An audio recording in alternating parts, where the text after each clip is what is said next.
अस्सलाम वालेकुम, आप देख रहे हैं वर्ल्ड उर्दू न्यूज। खबर शामिल करते हैं पंजाब से। मोहम्मद उस्मान शहरिया की रिपोर्ट के मुताबिक गवर्नर पंजाब का दौरा वजीराबाद। गवर्नर पंजाब सरदार सलीम हैदर खान की वजीराबाद में कारकुनों, जियालों और पार्टी ओहदेदारों की जानिब से दिए गए इस्तकबालिये में शिरकत। इस मौका पर साबिक एमएनए इम्तियाज सफदर वड़ाइच और एमपीए एजाज अहमद समा समेत इलाके के अमायदीन की कसीर तादाद मौजूद थी। इस मौका पर गवर्नर पंजाब ने कहा कि पीपल्स पार्टी पूरे पाकिस्तान की अवामी नुमाइंदा जमात है। पीपल्स पार्टी ने हमेशा अपने जियालों वर्करों को ओहदों से नवाजा। पीपल्स पार्टी की तंजीम नौ का सिलसिला जारी है। नए तंजीमी ओहदेदार नई सोच और ख्यालात से पार्टी की बेहतरी के लिए काम करें।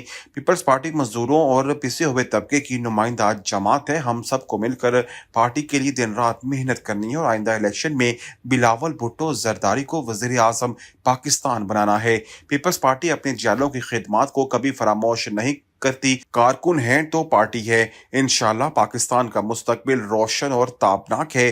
गवर्नर पंजाब ने मजीद कहा कि अमेरिका और ईरान की जंगबंदी के लिए पाकिस्तान आना बड़ी सफारती कामयाबी है।